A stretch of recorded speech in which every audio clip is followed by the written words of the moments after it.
Everyone, आशा करता हूँ आप लोग अच्छे होंगे और आपकी पढ़ाई भी अच्छे से चल रही होगी।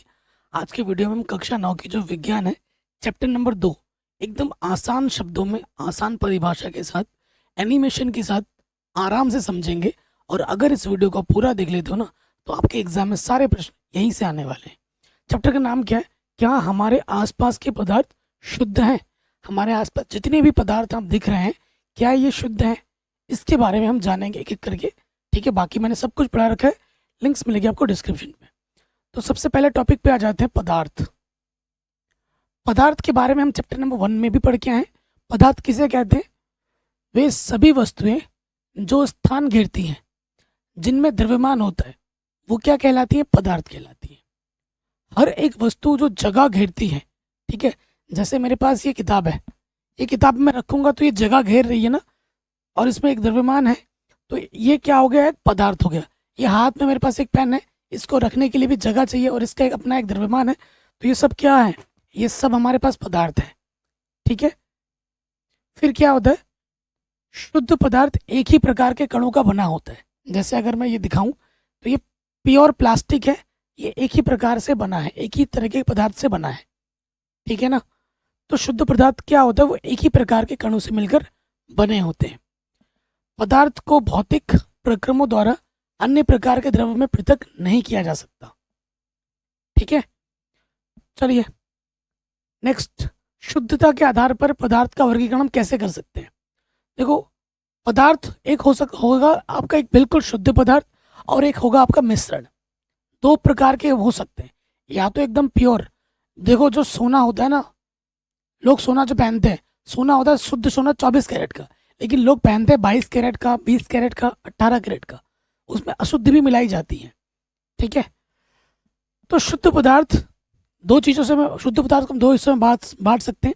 एक तो तत्व हो गया, एक हो गया यौगिक। ठीक है, उसके बाद मिश्रण दो टाइप का होता है, एक होता है समांगी मिश्रण, एक होता है विषमांगी मिश्रण। अभी इन चीज़ों को हम डिटेल में समझेंगे, डिटेल में पढ़ेंगे। ठीक है भाई, सारा चीज़ आसान है, आपको एक एक बार में समझ में आ जाएगा। और हाँ, नोट्स भी बनाते रहना। ठीक है, इससे आसान आपको ढूंढने पे भी नहीं मिलेगा। और अगर आपको इसके नोट्स चाहिए तो नोट्स कैसे मिल सकता है? डिस्क्रिप्शन में लिंक मिल जाएगी आपको। ठीक है, तो देखिए, सबसे पहले आ जाते हैं मिश्रण क्या होता है। मिश्रण को अंग्रेजी में कहते हैं मिक्सचर। ठीक है, आप नाम से ही समझ पा रहे हैं कि एक मिश्रण दो या दो से अधिक पदार्थों के आपसी मेल का परिणाम होता है। ठीक है, जैसे मैंने थोड़ा सा रेत ले लिया, थोड़ा सा नमक ले लिया, उसको मैं ऐसे ऐसे मिला दूंगा, तो जो चीज़ मुझे मिलेगी वो क्या होगा? एक मिश्रण होगा। मिश्रण में क्या होता है? दो या दो से ज़्यादा, दो या दो से अधिक पदार्थों के आपसी मेल को परिणाम में जो मिलता है, उसे हम क्या कहते हैं? मिक्सचर कहते हैं। और जो चीज़ हमें मिलता है वो स्वतंत्र रूप से एक नया पदार्थ बनाता है, जैसे कि वायु। ठीक है, ये जो हवा आप सांस ले रहे हो, उसमें ऑक्सीजन है, नाइट्रोजन है, कार्बन डाइऑक्साइड है, दुनिया भर के गैसें हैं उसके अंदर। चाहे कुछ, कोई गैस ज़्यादा में होगा, कोई कम में होगा। जो हम वायु ले रहे हैं, हाँ, ये जो वायु है, सिर्फ वायु में ऑक्सीजन नहीं है, इसके अंतर्गत क्या क्या आती है? ऑक्सीजन है, कार्बन डाइऑक्साइड है, नाइट्रोजन है, ठीक है, और भी नाना प्रकार की गैसें थोड़ी छोटी मात्रा में है मौजूद उसके अंदर। ठीक है, तो ये क्या है? वायु भी एक प्रकार का मिश्रण है। ठीक है, मिश्रण की प्रकार की अगर हम बात करें तो मिश्रण दो प्रकार के होते हैं, समांगी मिश्रण, विषमांगी मिश्रण। ठीक है, ये क्या होता है? समांगी मिश्रण क्या होता है?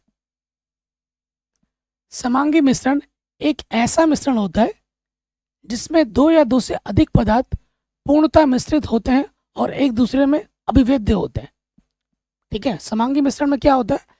जो चीज़ आप मिला रहे हो वो एक दूसरे में बिल्कुल डिसॉल्व हो जाती है, बिल्कुल घुल मिल जाती है। उदाहरण के तौर पर, जैसे मैंने क्या लिया? जल लिया, एक गिलास ना पानी लिया आपने, ये हमारा पानी है। ठीक है, और इसमें मैंने क्या मिलाया? आपने चीनी मिला दिया। आप करके भी देख लो घर पे, एक गिलास पानी लो और थोड़ा चीनी लो, चीनी उसको डाल के ऐसे घोल दो अच्छी तरीके से, तो वो जो चीनी है वो पानी के साथ घुल जाएगा, आपको दिखेगा ही नहीं, पूरा तरीके से उसके अंदर डिसॉल्व हो जाता है। तो जल के अंदर जब हमने शर्करा मिलाया या फिर नमक ले लो, उसको मिला दो, जो आपको फिर मिलेगा, ये जो आपको मिलेगा पानी, इसको हम क्या कहेंगे? समांगी मिश्रण कहेंगे। क्योंकि मुझे कोई भी प्रकार का अपशिष्ट नहीं दिख रहा है, क्योंकि इस पानी के अंदर ये जो चीनी है पूर्ण रूप से घुल गया है। ठीक है, तो इसको हम क्या कहते हैं? समांगी मिश्रण कहते हैं। समांगी मिश्रण एक ऐसा मिश्रण होता है जिसमें दो या दो से अधिक पदार्थ पूर्णतः मिश्रित हो जाते हैं। उनको हम क्या कहते हैं? समांगी मिश्रण कहते हैं। अंग्रेजी में क्या बोला जाता है समांगी मिश्रण को? Homogeneous mixture. ठीक, आगे बढ़ते हैं। अगला टॉपिक है विषमांगी मिश्रण। विषमांगी मिश्रण क्या होता है? जैसे कि अगर मैं आपको उदाहरण के तौर पे समझाऊं, आप पानी लो, पानी के ऊपर तेल डाल दो, क्या होगा? तेल और पानी एकदम घुल जाएगा क्या? नहीं घुलेगा। पानी के ऊपर तेल आ जाएगा, पूरा डिजॉल्व नहीं हुआ क्या? नहीं हुआ, ऊपर आ जा रहा है। तो ये समांगी मिश्रण नहीं है। उदाहरण से समझना आसान होता है।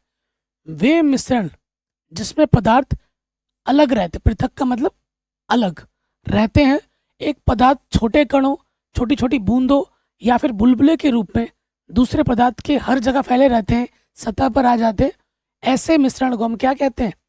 विषमांगी मिश्रण कहते हैं। ठीक है, उदाहरण जैसे आपने क्या लिया? चीनी और बालू का मिश्रण। चीनी और बालू को मिलाओगे तो अलग अलग तुम्हें दिखेगा चीनी और बालू। ठीक, तेल और जल का मिश्रण, देख सकते हैं आप तेल और जल का मिश्रण आपकी आंखों के सामने है। ठीक है ना, ये पानी है और ये तेल देखो ऊपर दिख रहा है आपको। तो ये कैसा मिश्रण है? यह है विषमांगी मिश्रण। अगला एग्जाम में क्वेश्चन आ जाता है समांगी तथा विषमांगी मिश्रण में अंतर लिखिए। हर साल एग्जाम में आता है, आपके अर्धवार्षिक हो, टेस्ट हो, वार्षिक हो, ये क्वेश्चन आपको जरूर मिलेगा। तो एक तरफ लिखेंगे समांगी मिश्रण, एक तरफ लिखेंगे विषमांगी मिश्रण। क्या अंतर है? देखो, समांगी मिश्रण का जो संगठन होता है एक समान होता है, एक ही प्रकृति का होता है, एक ही रूप का होता है, पूरा घुल जाता है उसके अंदर। ठीक है, इसका संगठन एक समान नहीं होता। तो पहला चीज जो अंतर है संगठन का है। इसका संगठन एक समान होता है, इसका संगठन एक समान नहीं होता है। इस मिश्रण में पदार्थ के कण एक दूसरे में पूर्ण रूप से मिल जाते हैं, ऐसा लिखोगे। और इसमें क्या होता है? पदार्थ पूर्ण रूप से एक दूसरे में नहीं मिल पाते, पृथक होते, अलग रहते हैं। ये होता है तो ये नहीं होता, ये है। ठीक है, उदाहरण जल में शक्कर का घुलना और इसमें जल में रेत का मिलना, या फिर जल में तेल का मिलना, ये भी लिख सकते हो। इसके अवयवों को आसानी से देखा संभव नहीं है। जैसे अगर मैं पानी में चीनी मिला दूं तो तुम फिर बाद में जो घोल देखोगे उसमें चीनी दिखेगा तुम्हें? नहीं दिखेगा। लेकिन पानी के अंदर मैं रेत मिला दूं, रेत, तो तुम्हें पूरा दिखेगा रेत कहाँ है, पानी कहाँ है। ठीक है ना, इसके अवयवों में प्राय देखा जा सकता है। तो ये मेन अंतर है। सिंपल 3 अंतर मैंने लिखे हैं, इसको एग्जाम में जरूर लिखना है और ये क्वेश्चन आपके एग्जाम में आएगा जरूर। भाई आप खुद देख रहे हो, इससे आसान आपको ढूंढने से भी नहीं मिलेगा। इजी एक्सप्लेनेशन है, हर एक परिभाषा को आसान शब्दों में लिख रहा हूँ। आपका प्रॉपर नोट्स भी बनेगा, आपके सारे प्रश्न भी होंगे और आपके दिमाग में भी एक ही बार में आ जाएगा वन शॉट वीडियो में। ठीक है, चलिए अगला हम जो बात करेंगे वो है विलियंस। विलियन को अंग्रेजी में कहते हैं सोल्यूशन। आजकल गर्मी का सीजन चल रहा है, मस्त आप नींबू पानी, सोडा पानी, है ना, शिकंजी, ये सब पी रहे हो कि नहीं पी रहे हो? तो ये क्या है? ये एक प्रकार का विलियन है। हम क्या करते हैं? हम लेते हैं सोडा, सोडा में क्या होता है? उसके अंदर नींबू डाल दिया, थोड़ा सा नमक डाल दिया, कुछ और डाल दिया और घुल के दे दिया, तो ये हमारा क्या हो जाता है? विलियन हो जाता है। विलियन क्या होता है? विलियन 2 या 2 से अधिक पदार्थों का समांगी मिश्रण होता है। 2 या 2 से अधिक पदार्थों का समांगी मिश्रण होता है, तो उसको हम क्या कहते हैं? विलियन कहते हैं। ठीक है, विलियन 2 या 2 से अधिक पदार्थों का समांगी मिश्रण कहलाता है। ये इसकी परिभाषा है। उदाहरण के तौर पर नींबू जल, सोडा जल, ये सब क्या है? विलियन के उदाहरण है। ओके, नेक्स्ट पे आ जाते हैं विलियन के प्रकार। तो विलियन के प्रकार 2 प्रकार के होते हैं। एक तो है विलेय, जिसे हम अंग्रेजी में सोल्यूट कहते हैं। दूसरा है विलायक, जिसे हम कहते हैं सॉल्वेंट। अब आपको मैं उदाहरण देता हूँ। ये आपका नींबू पानी है, तो विलेय क्या है हमारा? ये नींबू है, ये विलेय है, और ये विलायक है। विलायक की मात्रा ज़्यादा होती है, विलेय की मात्रा कम होती है। आप नींबू के अंदर पानी नहीं डालते हो, पानी के अंदर नींबू डालते निचोड़ के, है ना। तो ये विलय है क्योंकि नींबू पानी के अंदर जाके घुलेगा, ये विलायक है, ठीक है। और फिर हमें क्या मिलता है, विलयन मिलता है, नींबू पानी, ठीक। विलायक क्या होता है, विलयन का वह घटक जो अधिक मात्रा में उपस्थित होता है, जो ज्यादा में होगा, जैसे पानी ज्यादा था तो वो विलायक है, जो कम मात्रा में होगा वो क्या होगा, विलेय होगा। देखिए एग्जाम्पल में नींबू छोटा है, छोटी मात्रा में ले रहे हैं तो इसे विलेय कहेंगे, जो ज्यादा मात्रा में होगा उसे विलायक कहेंगे, और इन दोनों को मिलने के बाद जो बनेगा उसे हम विलयन कहेंगे। नींबू और पानी के समांगी मिश्रण से जो हम बना उसे हम क्या कहेंगे, विलयन कहेंगे।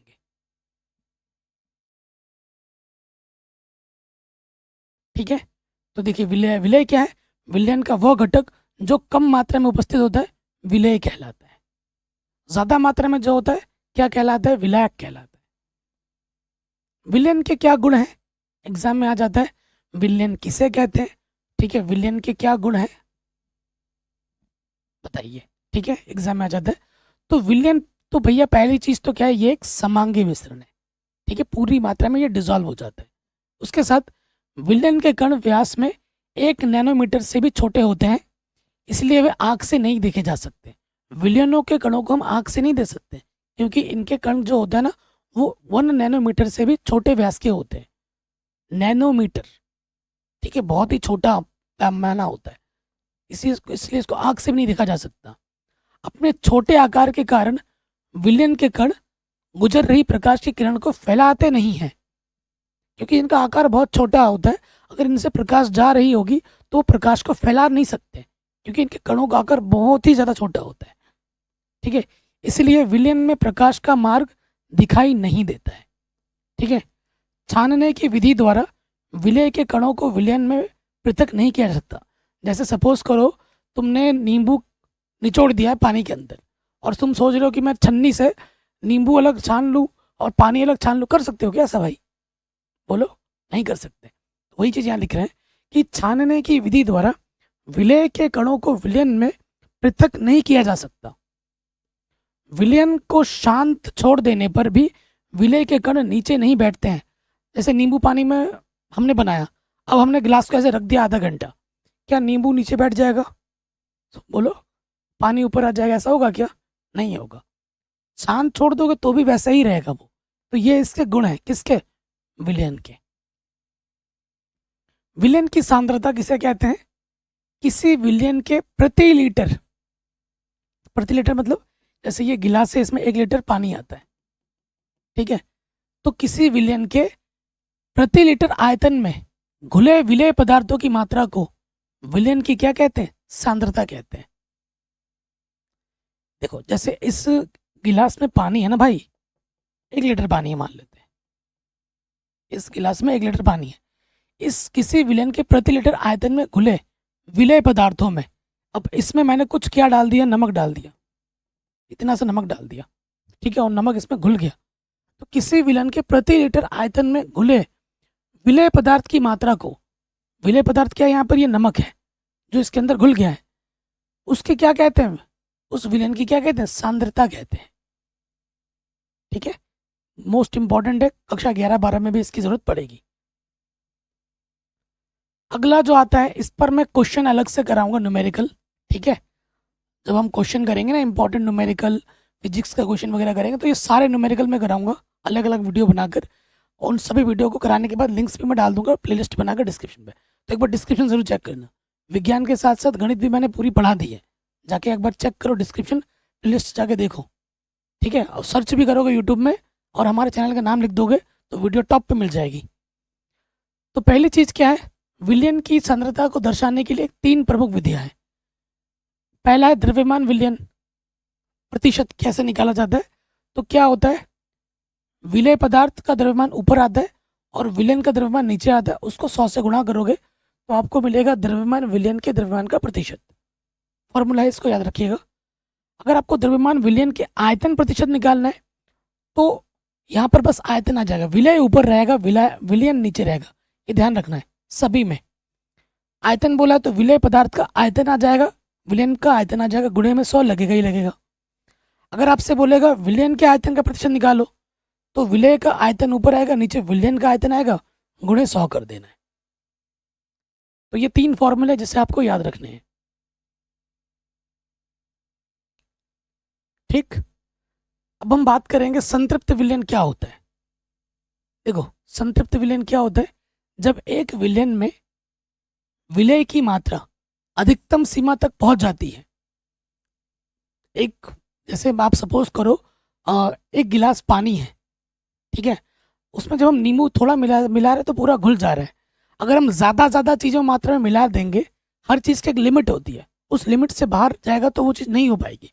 वही चीज़ यहाँ बोल रहे हैं, जब एक विलयन में विलय की मात्रा अधिकतम सीमा तक पहुंच जाता है कि भाई इतना ही मिला सकते हैं, इससे ज़्यादा मिलाओगे तो ये मिलेगा नहीं, जो मिश्रण है वो समांगी नहीं रहेगा फिर, है ना।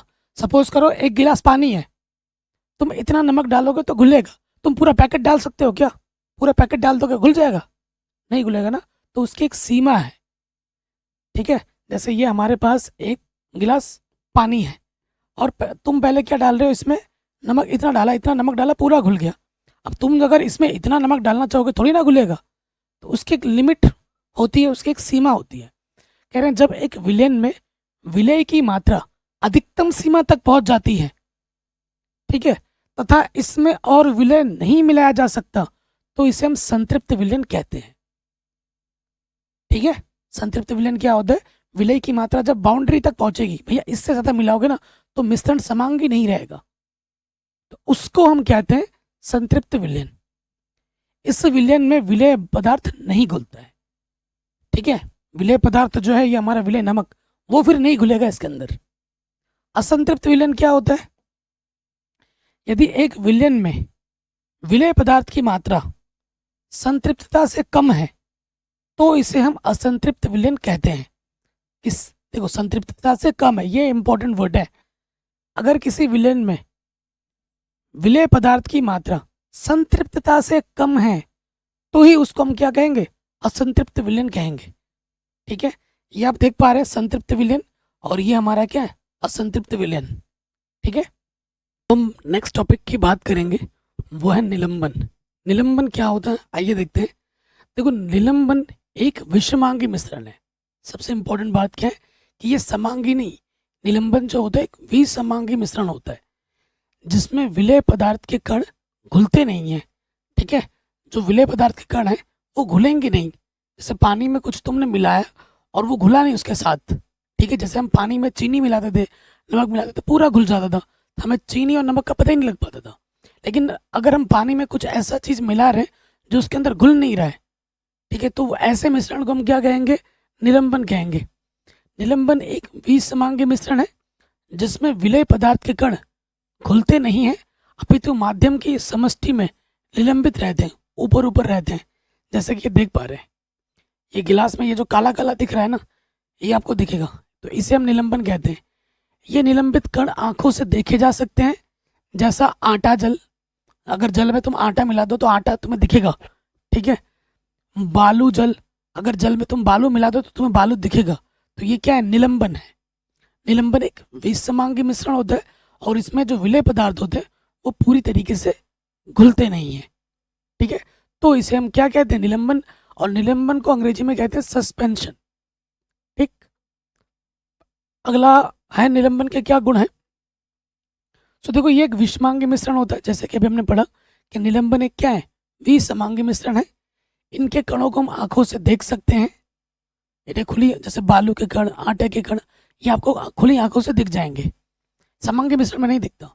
ये निलंबित कण प्रकाश की किरणों को फैला देते हैं, उसमें जो चीज़ नहीं करता था इसमें वो चीज़ करता है। ठीक है, जिससे उसका मार्ग दृष्टिगोचर हो जाता है। प्रकाश को ये फैला देता है और फैलाने के कारण उसके मार्ग को हम देख सकते हैं। जब इसे शांत छोड़ देते हैं तब ये कण नीचे की ओर बैठ जाते हैं। अगर बालू तुमने मिलाया, उसको हिलाओगे तो वो ऊपर ऊपर रहेगा, लेकिन जैसे तुम छोड़ दोगे तो बालू के सारे कण नीचे आके बैठ जाएंगे। ठीक है, अर्थात निलंबन अस्थायी होता है। कैसा होता है, अस्थायी। छानन विधि द्वारा इन कणों को मिश्रण से पृथक किया जा सकता है। अगर इन बालू को मुझे निकालना है तो अगर मैं छन्नी से अगर छानूंगा तो पानी नीचे बैठ जाएगा, बालू छन्नी के ऊपर रह जाएगा। तो छानन विधि से इसको हम छान भी सकते हैं। अगला आता है, वेरी इंपॉर्टेंट है, कोलॉइड। ठीक है, कोलॉइड किसे कहते हैं? वह विलयन जिसमें कणों का आकार 1 नैनोमीटर से 1000 नैनोमीटर के बीच होता है। अगर कणों का आकार 1 नैनोमीटर से 1000 नैनोमीटर के बीच में है तो उनको हम क्या कहते हैं? कोलॉइड कहते हैं।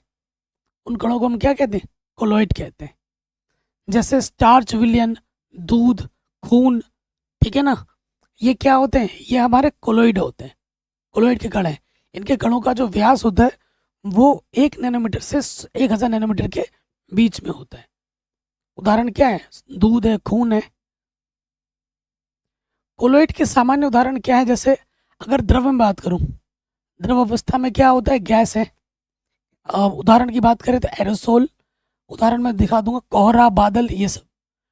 ठोस की अवस्था में अगर बात करें, ठीक है, तो धुआं, ये सब आ सकता है आपका। इस टेबल को आप कॉपी में लिख सकते हैं। कोलॉइड कणों के गुणधर्म क्या होता है? जो कोलॉइड कण होते हैं, कोलॉइड जो होता है वो एक विषमांगी मिश्रण होता है। ठीक है, कोलॉइड भी एक क्या है? विषमांगी मिश्रण है, पूरी तरीके से नहीं मिलता।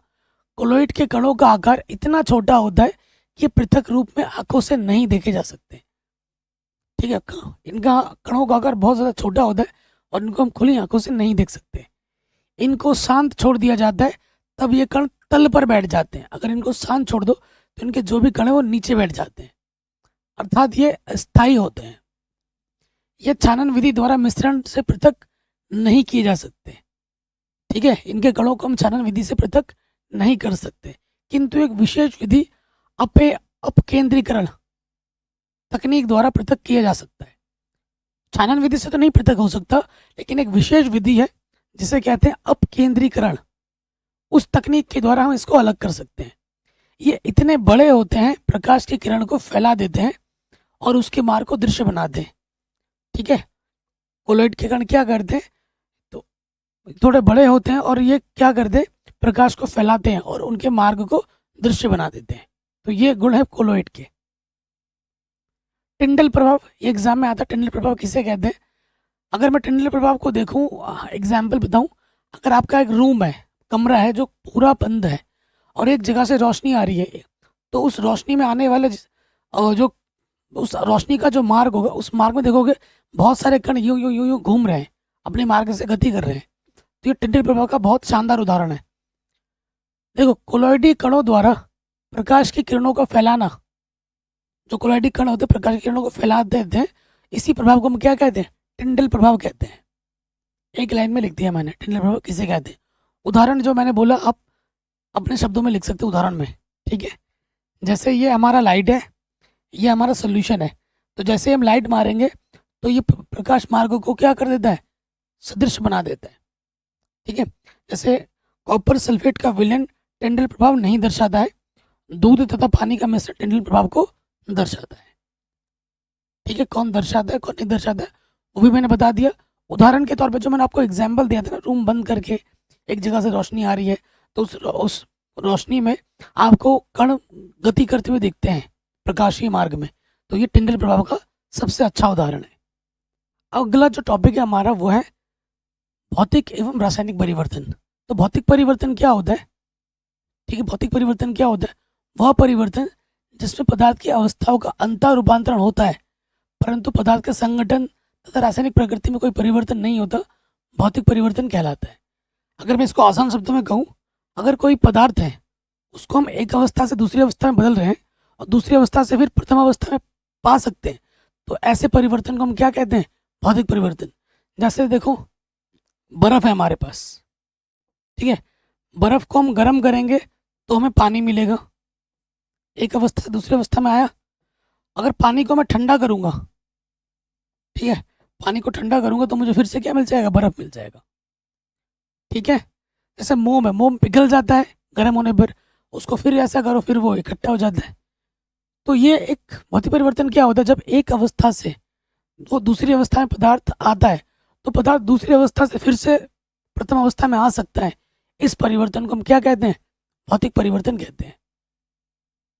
ठीक, नेक्स्ट रासायनिक परिवर्तन क्या होता है, इसका उल्टा, जब पदार्थ एक अवस्था से दूसरी अवस्था में जाता है तो वो दूसरी अवस्था से प्रथम अवस्था में वापस नहीं आ सकता।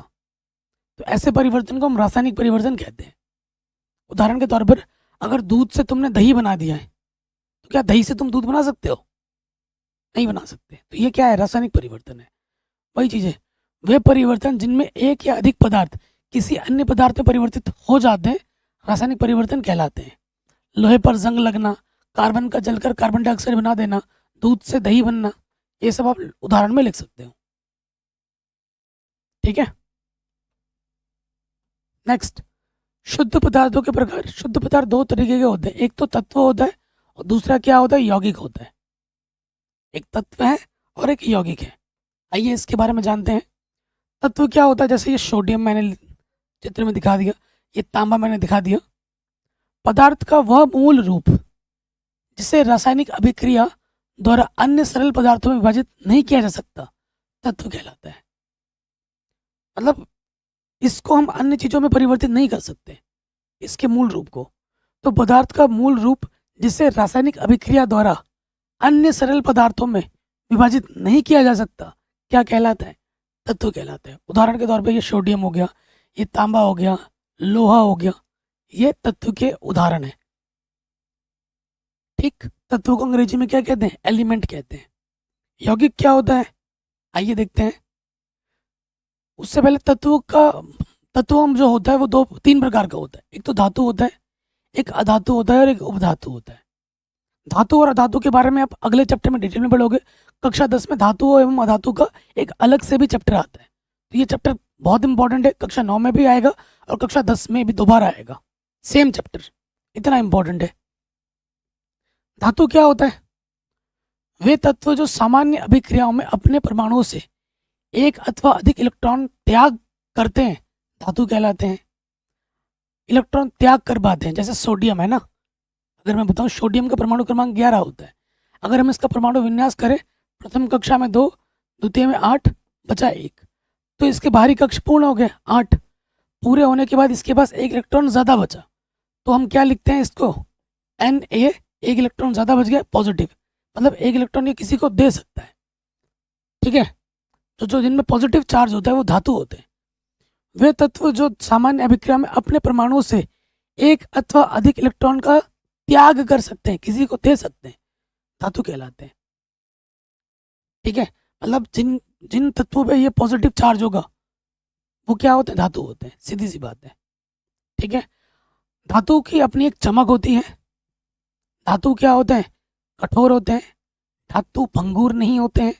धातु, ठीक है, धातु ये मेन गुण है। जो ये यहाँ पे लिखा है ये रासायनिक गुणों के आधार पर परिभाषा लिखा है। लेकिन धातु क्या होता है? धातु होता है कठोर। धातु कठोर होते हैं, धातु की अपनी एक चमक होती है। ठीक है, तो इस तरीके से आप लिख सकते हैं और थोड़ा बड़ा चढ़ाकर। अधातु क्या होता है? वे तत्व जो सामान्यतः अभिक्रिया में दूसरे तत्वों के परमाणु से इलेक्ट्रॉन ग्रहण करते हैं, वो त्यागता है और ये ग्रहण करता है।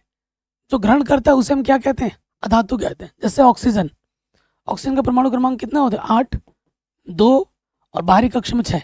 इसके अष्टक पूरे होने के लिए कितने इलेक्ट्रॉनों की जरूरत है? 8, क्योंकि आप जानते हैं कक्षों को जो भरने का नियम है वो क्या है? 2n²। ये पहले कक्षक है, n बराबर 1 रखोगे। ये दूसरा कक्षक है, n बराबर 2 रखोगे। देखो, अगर n पहले कक्षक में भरना चाहते हैं, n के जगह पर 1 रखोगे, 1 का वर्ग 1, 2 1 कम 2, अधिकतम 2 इलेक्ट्रॉन होते हैं।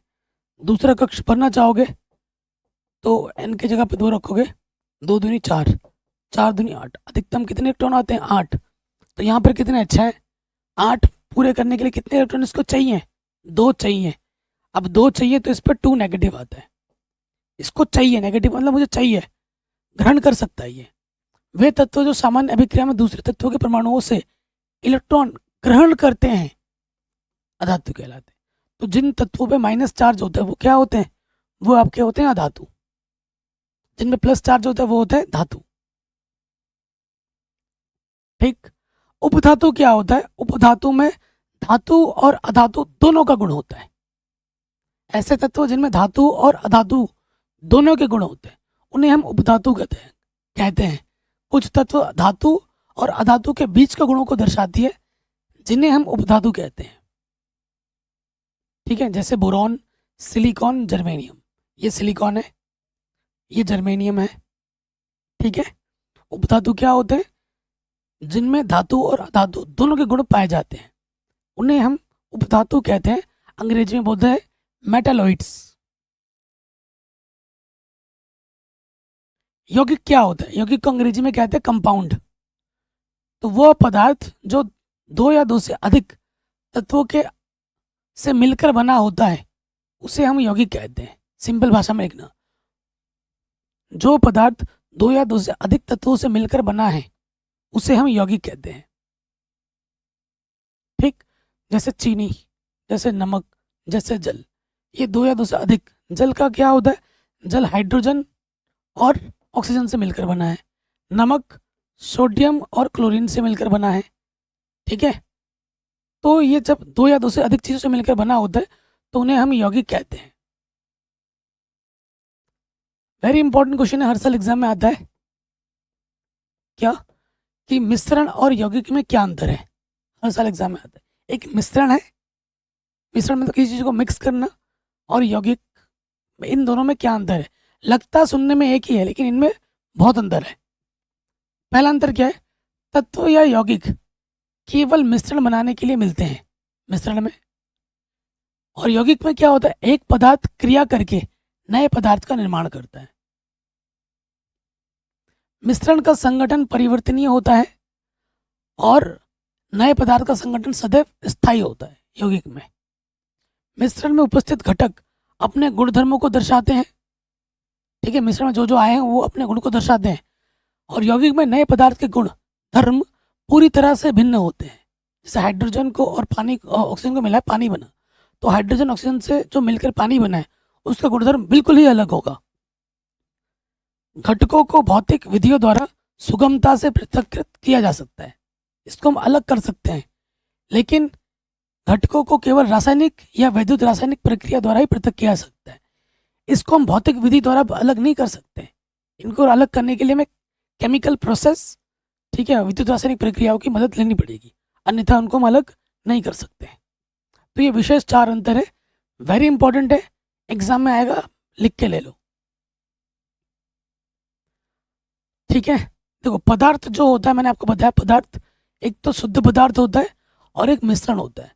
शुद्ध पदार्थ में तत्व आते हैं और यौगिक आते हैं, और मिश्रण में समांगी और विषमांगी मिश्रण आता है। ये सब मैंने आपको अभी पढ़ा दिया है पूरा डिटेल में एक एक चीज़ों को। फिर भी देखिए, तत्व क्या होता है? सरल पदार्थों में विभक्त नहीं किए जा सकते तत्वों को। उदाहरण के तौर पर कॉपर, ऑक्सीजन, हाइड्रोजन, इनको हम अलग में चीज़ों में विभाजित नहीं कर सकते। यौगिक में क्या होता है? संगठन, रासायनिक या वैद्युत रासायनिक प्रतिक्रिया द्वारा घटक को अलग कर सकते हैं। समांगी मिश्रण क्या होता है? समान संगठन के होते हैं, जैसे जल में चीनी, जल में नमक, है ना। और विषमांगी क्या होती है? असमान संगठन के होते हैं, जैसे बालू तथा नमक, चीनी तथा नमक, लकड़ी तथा खून, तेल में जल, ये है विषमांगी। नेक्स्ट आ जाते हैं, मिश्रण को पृथक करने के जो तरीके हैं वो हम देखेंगे। पहला है वाष्पीकरण। देखो वाष्पीकरण क्या है? हमारे पास एक पानी है, उसमें कोई चीज़ हमने मिलाई है, अगर हमें वो जो चीज़ हमने मिलाई है वो हम प्राप्त करना चाहते हैं, तो अगर हम उसको गर्म करेंगे, वाष्प करेंगे, तो जो पानी है वो धीरे धीरे उड़ जाएगा हवा में, गैस वाष्प बनकर, और फिर जो चीज़ था वो नीचे बैठ के मिल जाएगा। तो ये सिंपल सा मेथड होता है। वाष्पीकरण विधि है एवोपोरेशन। वाष्पीकरण वह प्रक्रिया है जिसमें कोई तत्व या यौगिक गैस अवस्था में परिवर्तित हो जाता है। सिद्धांत क्या है? मिश्रण के दो पदार्थों में से एक पदार्थ का वाष्पीकरण होना, जैसे एक पदार्थ द्रव अवस्था में, दूसरा पदार्थ जैसे रेत वगैरह कुछ हमने मिला दिया, ऐसा चीज जो उसमें घुला हुआ है और उसको हम पाना चाहते हैं, तो अगर हम वाष्पीकरण करेंगे, नीचे से आग जला देंगे, तो ये जो लिक्विड है ना, ये जो तरल पदार्थ है वो वाष्प बन के ऊपर चला जाएगा, और जो चीज हम पाना चाहते हैं वो तली में बैठ के मिल जाएगा। ठीक है, ये इसका सिद्धांत क्या होता है, मिश्रण के दो पदार्थों में से एक पदार्थ का वाष्पीकरण होना, एक पदार्थ का क्वथनांक दूसरे से कम होता है, इसलिए ऐसा होता है। नेक्स्ट है आपका अपकेंद्रीकरण, जो मैं आपको बोल रहा था कैसे पता चलता है। कणों या पदार्थों के घनत्व के कारण पृथक्करण जब किसी पदार्थ को तेजी से घुमाया जाता है, ठीक, पदार्थ को तेजी से घुमाया जाता है।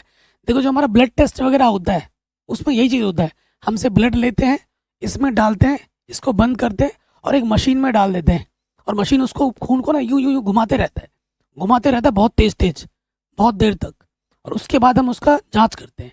इसी के द्वारा जांचें होती हैं, ठीक है।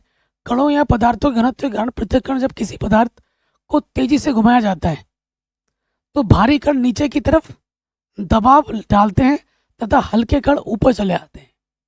इसे हम क्या कहते हैं, अपकेंद्रीकरण, अंग्रेजी में कहते हैं सेंट्रीफ्यूगेशन, ठीक है। देखो ये खून है, इसको जब आप यूं यूं यूं यूं घुमाते रहेंगे जोर जोर से मशीन में, तो क्या होता है, जो भारी कण है वो नीचे बैठ जाते हैं और बाकी जो प्लाज्मा होता है वो ऊपर आ जाता है, और फिर इसकी जांच की जाती है। नेक्स्ट आपका पृथक्करण कीप, ठीक है। पृथक्करण कीप क्या होता है, दो अघुलनशील द्रव जो एक साथ घुल नहीं सकते उनको आसानी से पृथक्करण कीप द्वारा अलग कर सकते हैं, ठीक है। पृथक्करण कीप का स्टॉप कॉर्क खोलने से पानी दूसरे बीकर में इकट्ठा कर सकते हैं और दूसरे बीकर में बचा तेल इकट्ठा कर सकते हैं। देखो ये हमने कीप में डाला, ये तेल है, ये जल है, इसको हमने घुमाया और ये हमारा पृथक्करण कीप है, ठीक है।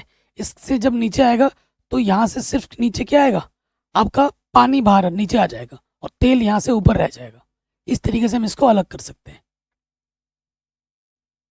ठीक। अगला जो विधि है वो है ऊर्ध्वपातज विधि, ऊर्ध्वपातन विधि। इसका मूल सिद्धांत क्या है कि दो पदार्थों के बीच एक पदार्थ ऊर्ध्वपातिज होता है जो सीधे ठोस अवस्था से गैसीय अवस्था में बदल जाता है, ठोस से द्रव में नहीं बदलता, ठोस से सीधा गैस अवस्था में बदल जाता है। चैप्टर नंबर 1 में भी मैंने आपको पढ़ाया था। जबकि दूसरा ऐसा ही रहता है, ठीक है। ये इस विधि से हम ऐसा करेंगे, अगर दो पदार्थ ऐसा है जिनमें से एक पदार्थ को अगर हम गर्म करते हैं तो सीधा ठोस से कहाँ बदल जाता है, गैस में, द्रव में नहीं बदलता, और एक पदार्थ वो वैसा का वैसा ही रहता है।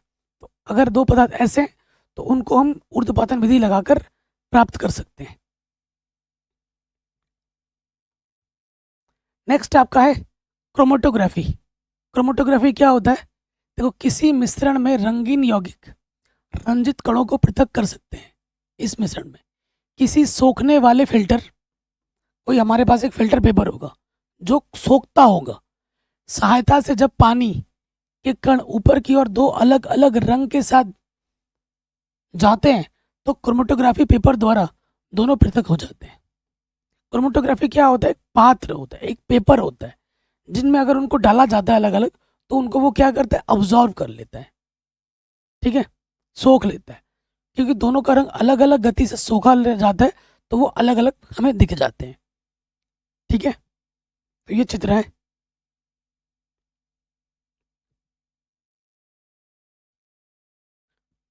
नेक्स्ट आपका आता है आसवन विधि। इसका मूल सिद्धांत क्या है, दो संघटकों के बीच एक क्वथनांक दूसरे से कम होता है और यह विधि दो या दो से अधिक घुलनशील द्रवों को अलग करने के लिए किया जाता है। दो या दो से अधिक अगर घुलनशील चीज है उनको अगर हमें अलग अलग करना है तो उसके लिए हम विधि लगाते हैं, कौन सा, आसवन विधि, ठीक है। उसमें क्या लगाया जाता है, आसवन विधि लगाया जाता है। नेक्स्ट आपका आता है क्रिस्टलीकरण। क्रिस्टलीकरण का मूल सिद्धांत क्या है, किसी मिश्रण से अशुद्धियों को दूर करने के लिए पहले किसी उपयुक्त विलयन में घोलना, ठीक है। अगर अशुद्धियों को दूर करना है ना तो हमें क्या करना होता है, विलयन में उसको पहले घोलना पड़ेगा और फिर क्रिस्टलीकरण द्वारा एक संघटक को पृथक कर देना। तो ये तो हमने डिटेल में अभी ऑलरेडी पढ़ के आए हैं। तो इस तरीके से इस वन शॉट वीडियो में मैंने आपको सब कुछ पढ़ा दिया है, सिखा दिया है। आशा करता हूँ वीडियो पसंद आई होगी। पसंद आई हो तो लाइक करें, शेयर करें। सब कुछ पढ़ा रखा है, डिस्क्रिप्शन जरूर चेक करें। विज्ञान के साथ साथ मैंने गणित भी मैंने पूरी पढ़ा दी है।